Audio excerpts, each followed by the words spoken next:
Good morning boys. अब हम लोग परिचित हो चुके हैं। कल हमने जैसा कि बताया था rule to translate into English use of is are am in different sentence, different type of sentence as main verb.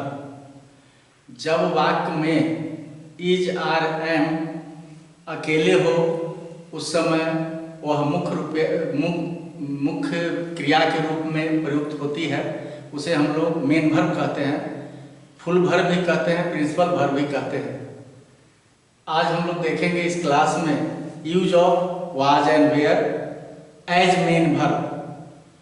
जैसा कि आप सभी जानते हैं, नहीं जानते हैं तो हम लोग जान जाएंगे। Is are am are the either helping verb or main verb of present tense, but was and were are the helping verb or the main verb of past tense. Was is the past tense of am and is, and were is the past tense of are. तो आज हम लोग was और were के बारे में जानेंगे as main verb. बच्चों, जब वाक्य में हेल्पिंग वर्ब अकेले हो उस समय वह मुख्य क्रिया के रूप में प्रयुक्त होती है, मुख्य क्रिया के रूप में जानी जाती है। वाज और वेयर का प्रयोग, वाज सिंगुलर हेल्पिंग वर्ब है, मेन वर्ब की तरह हम लोग प्रयोग करेंगे। वेयर वाज का प्लूरल वेयर होता है। फर्स्ट पर्सन यहां हम देख रहे हैं सिंगुलर फर्स्ट पर्सन के सिंगुलर नंबर में आई होता है। आई के साथ हम लोग वाज का प्रयोग करते हैं। आई का प्लूरल वी होता है, वी के साथ हम लोग वेयर का प्रयोग करते हैं। सेकेंड पर्सन में यू होता है, उसके साथ हम लोग वेयर का प्रयोग करते हैं के सिंगुलर में। इसका प्लूरल भी यू होता है, इसके साथ हम लोग वेयर का प्रयोग करते हैं। Third person singular number he see it and singular noun के साथ हम लोग वाज का प्रयोग करते हैं। और ही सी इट सिंगुलर नाउन का प्लूरल दे होता है, इसके साथ हम लोग वेयर का प्रयोग करते हैं। कहता है अब रूल टू ट्रांसलेट इनटू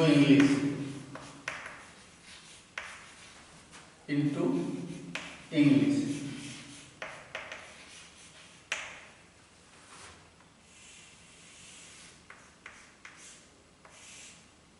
कहता है कि देयर इज था, थे, थी,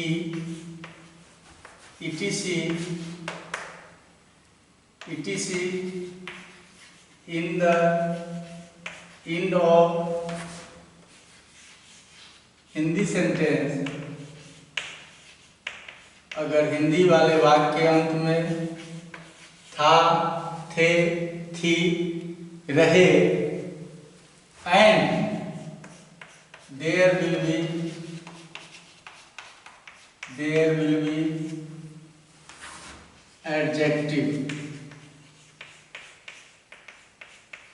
देन तब हम लोग क्या करेंगे? सबसे पहले हम लोग रूल में सब्जेक्ट लिखेंगे, वाक्य का कर्ता। सब्जेक्ट की हिंदी कर्ता होती है। कर्ता प्लस वर्ब लिखेंगे। Was according to subject, was और वेयर में से कोई एक, वाज और were, only one plus rest words. जो शब्द बचेंगे उसका अनुवाद हम लोग लिखेंगे। अब हम लोग एग्जाम्पल देखेंगे इन डिफरेंट सेंटेंस। कल हमने देखा था प्रेजेंट टेंस में इज आर एम का प्रयोग, आज हम लोग देख रहे हैं पास्ट टेंस वाज वेयर का प्रयोग। एग्जाम्पल नंबर 1, राम धनी था। ये पहला वाक्य है। राम थर्ड पर्सन का सिंगुलर नंबर है। जैसा कि हम जानते हैं थर्ड पर्सन सिंगुलर नंबर के साथ वाज का प्रयोग होता है। तो सबसे पहले हमने लिखा सब्जेक्ट राम, राम के साथ हम लोग लगाएंगे वाज, धनी की इंग्लिश रिच, RICH रिच। अब इसी को हम ऑल सेंस में बनाएंगे। दूसरा वाक्य बनाएंगे निगेटिव, निगेटिव नकारात्मक। राम धनी नहीं था। राम धनी नहीं था। तो subject plus helping verb, subject plus helping verb plus no और not. Ram was not rich, full stop. तीसरा वाक्य इंट्रोगेटिव प्रश्न सूचक, इंट्रोगेटिव प्रश्न सूचक। क्या राम धनी था, sign of interrogation. If the sentence will be interrogative, अगर वाक्य आइदर हिंदी और इंग्लिश, अगर हिंदी या इंग्लिश वाला वाक्य प्रश्न सूचक हो, then we shall use sign of interrogation in the end of this sentence, either in the end of Hindi sentence or in the end of English sentence. Interrogative क्या राम धनी था। तो सबसे पहले हम हेल्पिंग वर्ब को पहले लाएंगे। तो वाज, सब्जेक्ट लिखेंगे Ram rich, RICH, sign of interrogation देंगे हम लोग। चौथा वाक्य फोर्थ सेंटेंस, इसको हम लोग इंट्रोगेटिव प्लस नेगेटिव बनाएंगे। इंट्रोगेटिव प्लस नेगेटिव बनाएंगे। क्या राम धनी नहीं था, sign of interrogation. Was Ram, was सबसे पहले हेल्पिंग वर्ब, फिर सब्जेक्ट, फिर नॉट, फिर रेस्ट वर्ड्स की अंग्रेजी जो एडजेक्टिव है, साइन ऑफ इंट्रोगेशन। और दूसरा wasn't Ram rich, sign of interrogation. पांचवा वाक्य कहता है,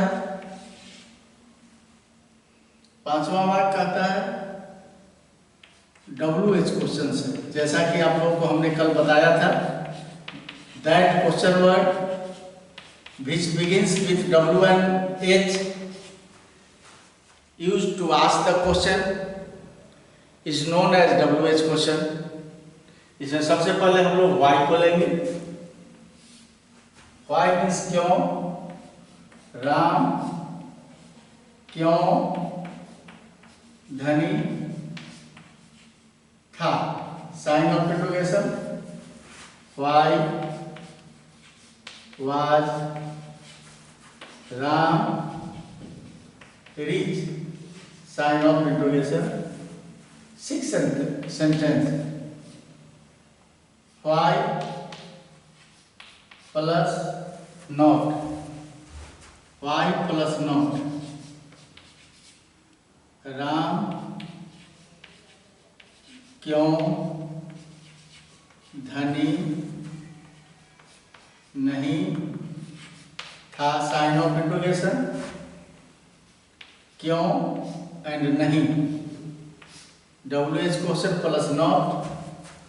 Y was Ram not rich, why was Ram not rich. अब हम सेवेंथ सेंटेंस लेंगे। हाउ से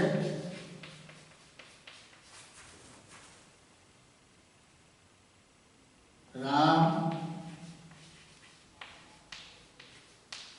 कैसे धनी था। Sign of interrogation, how was Ram rich. फिर हम देखेंगे eighth sentence, how plus not, how plus not Ram कैसे धनी नहीं था। सबसे पहले कैसे की इंग्लिश, हाउ, फिर हेल्पिंग वर्ब। हमने कल बताया था बच्चों, जब भी WH क्वेश्चन होगा, WH क्वेश्चन के बाद अकॉर्डिंग टू सब्जेक्ट हम लोग सहायक क्रिया का प्रयोग करेंगे। अभी सहायक क्रिया का प्रयोग मुख्य क्रिया के रूप में हम लोग कर रहे हैं। चूंकि कर्ता के रूप में राम है, राम के साथ वाज लगेगा, इसलिए WH क्वेश्चन के बाद हम लोग वाज का प्रयोग करेंगे। How was Ram not rich, sign of interrogation, only how wasn't Ram rich, sign of interrogation. इतनी बातें आप लोग समझ गए बच्चों। अब हम लोग देख रहे हैं आगे।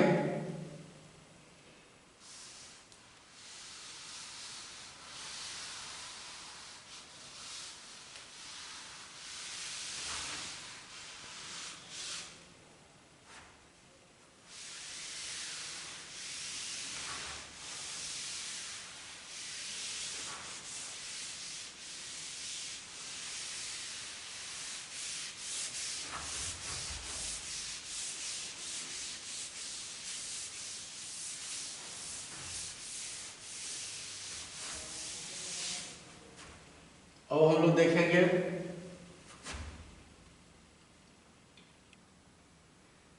Nine sentence, why plus how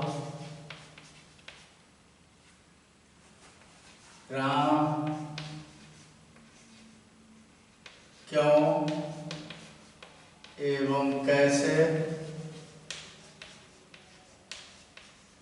धनी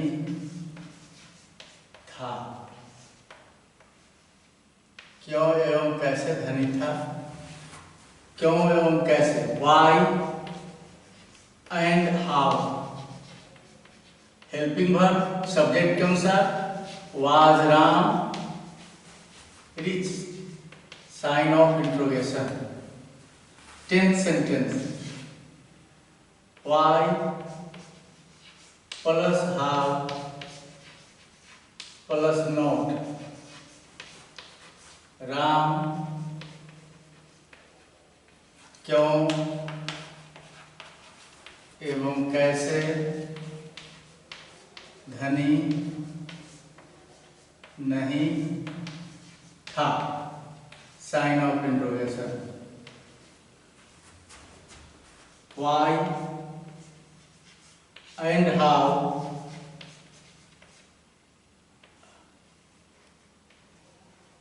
why and how was Ram not rich, oblique why and how wasn't Ram rich।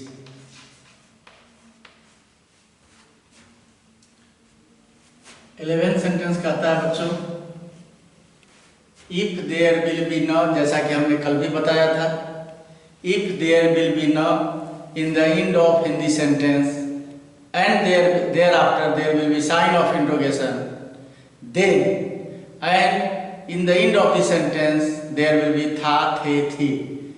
Then कैसे हम लोग बनाएंगे, ट्रांसलेशन ऑफ गिवन सेंटेंस, जो वाक्य दिया रहेगा उसका अनुवाद हम अंग्रेजी में बनाएंगे। देन आफ्टर कॉमा, उसके बाद हम लोग कॉमा लिखेंगे देंगे। Then after helping verb according to the sentence, sentence के अनुसार हम लोग सहायक क्रिया का प्रयोग करेंगे। Then after vice versa of not, vice versa का अर्थ हमने बतलाया था। If the sentence will be affirmative then the tag will be negative, and if the sentence will be negative then the tag will be affirmative. In short form, then after pronoun of the subject and in the end of the sentence there will be sign of interrogation. वाक्य अंत में क्या होगा?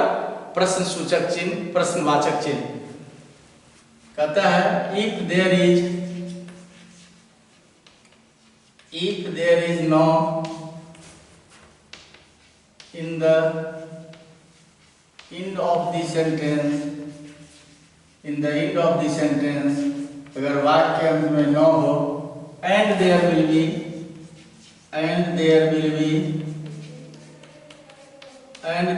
B था, थे, थी, then, तो हम लोग क्या करेंगे? था थे थी रहेगा तो क्या करेंगे? कहता है translation of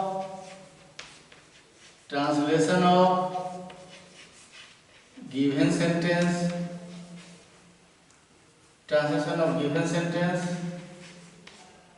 sentence plus comma, then after comma plus helping verb according to sentence, helping verb according to sentence. अभी हम लोग वाज या वेयर में से कोई एक लिखेंगे, plus vice versa of not, not का just vice versa of not, not का उल्टा वाइस वर्सा ऑफ नॉट का अर्थ हमने समझाया बच्चों।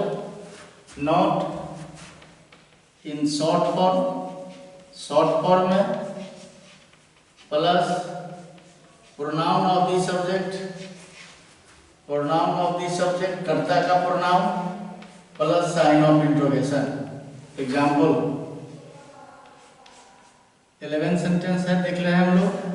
राम धनी था कॉमा न, राम धनी था न, राम वाज रीच कॉमा।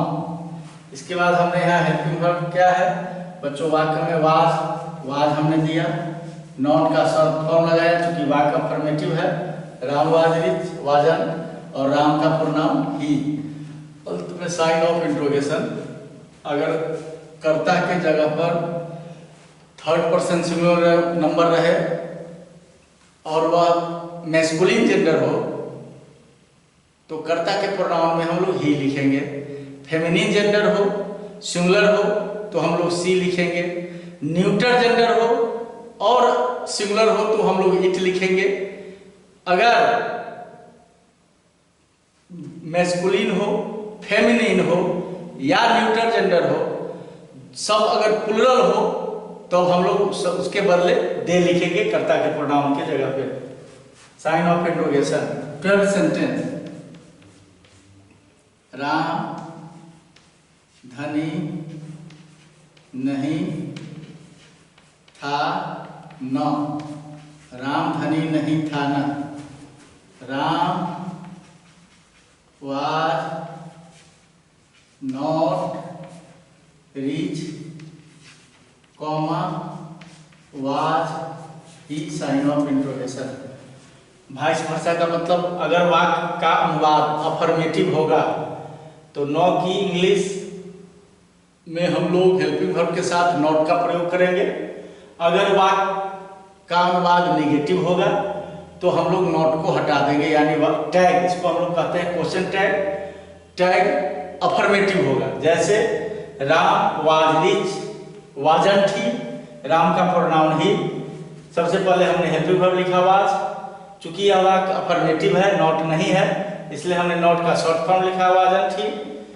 और राम धनी नहीं था, वाक्य यहाँ निगेटिव है, इसलिए हमने कॉमा के बाद सिर्फ हेल्पिंग वर्ब का प्रयोग किया और राम के बदले प्रोनाउन का प्रयोग ही का किया। हमें ऐसा लगता है बच्चों, अब आप लोग घर पर माता पिता के साथ माता पिता की सेवा का भी लाभ उठाइए। सुबह उठकर उन्हें माता पिता और अपने घर में जो चाचा चाची दादा दादी बुजुर्ग लोग रहते हैं उनका आशीर्वाद भी लीजिए, उनकी सेवा भी जरूर कीजिए। क्योंकि ज्ञान के साथ साथ हमें जीवन में आगे बढ़ने के लिए बड़े बुजुर्ग माता पिता दादा दादी के आशीर्वाद की भी जरूरत होती है। साक्षात देवता माने जाते हैं हमारे माता पिता, इसलिए आप लोगों को यह सुअवसर अभी प्राप्त हुआ है। माता पिता घर में जितने भी बुजुर्ग लोग हैं सबका आशीर्वाद भी लीजिए। आशीर्वाद लेने के साथ साथ पढ़ाई भी कीजिए, पढ़ाई में समय दीजिए। चूँकि practice makes a man perfect. अगर आपका तारतम्य टूट गया, पढ़ाई अगर आप नहीं किए, तो फिर जब आप छात्रावास में आते हैं तो आपको 8 घंटे 10 घंटे 12 घंटे पढ़ने पड़ते हैं, तो आप अनईजी फील करेंगे, अच्छा महसूस नहीं करेंगे। अभी अगर घर पे आप 7-8 घंटे पढ़ते हैं तो हम लोग यहाँ भी 10-12 घंटे पढ़ सकते हैं। इसलिए मेरी शुभकामना है, हम लोगों का आशीर्वाद आप लोगों के साथ है, सभी बच्चों के साथ है। आप लोग घर में अपने माता पिता, घर में जितने भी बुजुर्ग लोग हैं दादा दादी, सुबह उठकर उन्हें उनका चरण स्पर्श अवश्य कीजिए, आशीर्वाद जरूर लीजिए और लेने के साथ नित्य क्रिया से निवृत्त होकर अपने रूटीन को मेंटेन कीजिए। पढ़ने के लिए बैठ जाइए, सेल्फ स्टडी कीजिए। और कहा गया है self study is the best study. स्वाध्याय से बढ़कर कोई पढ़ाई नहीं है। गार्जियन को न कहना पड़े पढ़ो, क्या कर रहे हो, बदमाशी मत करो, ऐसा सुनने का अवसर नहीं प्राप्त कीजिए। सेल्फ स्टडी कीजिए, मन लगा के पढ़िए। अब बच्चों इतने पढ़ाने के बाद, बताने के बाद आप लोग सभी सेंटेंस को समझ गए होंगे। अब हम कुछ सेंटेंस आपको होमवर्क के रूप में दे रहे हैं। जिस एक वाक्य को 12 वाक्य में हिंदी के साथ आपको चेंज करना है, बनाना है। आप जितनी भी पढ़ाई अभी कर रहे हैं इंग्लिश की, सभी को एक अलग कॉपी में बनाएंगे, करेंगे। जब आप अपने छात्रावास में लौटेंगे, अपने अपने छात्रावास को, फिर हम लोग उस कॉपी को चेक करेंगे, आपने कितना मेहनत किया, कितना वर्कआउट किया, सॉल्व किया, कितना मेहनत किया। इसके बाद हम 5 सेंटेंस इस पे देंगे, जिसको आप लोग एक सेंटेंस को 12 वाक्य में बना के आप लोगों को रखना है, लाना है।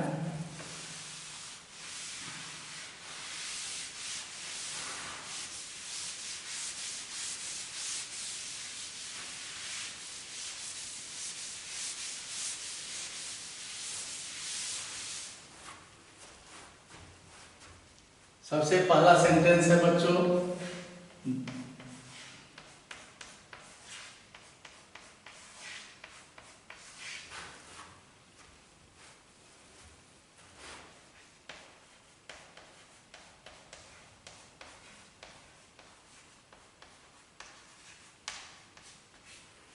हम लोग तैयार थे।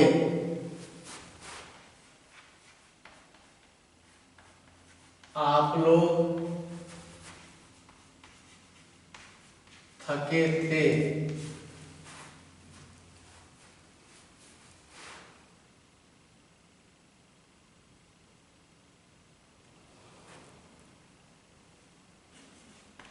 वे लोग अशिक्षित थे।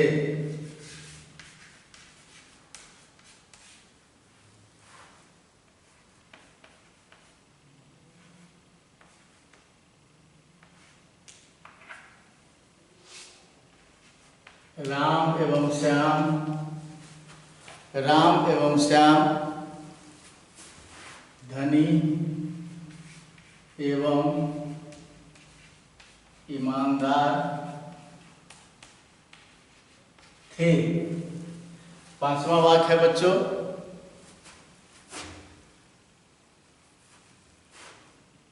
वे लोग सीता एवं गीता सुंदर एवं चालाक थी।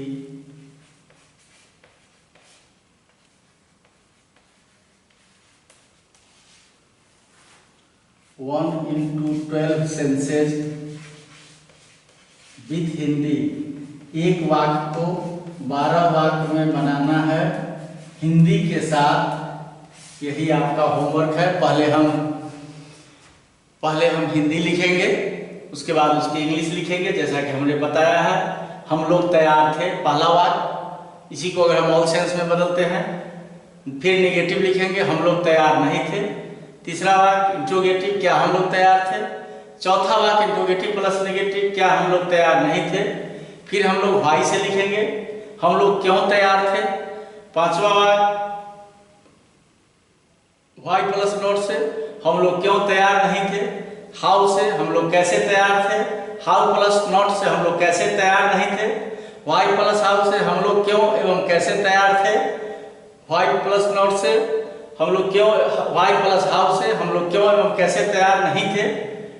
न लगाएंगे, हम लोग तैयार थे न, हम लोग तैयार नहीं थे न। अब हम सिस्टमेटिकली एक एक करके उसकी हिंदी इंग्लिश भी लिखते जाएंगे, ट्रांसलेशन बनाते जाएंगे। हमारा 12 हिंदी प्लस 12 इंग्लिश तैयार हो जाएगा। अलग कॉपी में बनाएंगे ताकि बाद में हम जब छात्रावास में आए उस कॉपी को जमा करें, उसको चेक करवाएं। आज यहीं पे हम लोग विराम लेते हैं, फिर थर्ड लेक्चर में हम लोग आगे की पढ़ाई करेंगे। आगे हम लोग जानेंगे, पढ़ाई की रफ्तार धीरे धीरे गति इसकी तीव्र होगी। Then thank you all of you.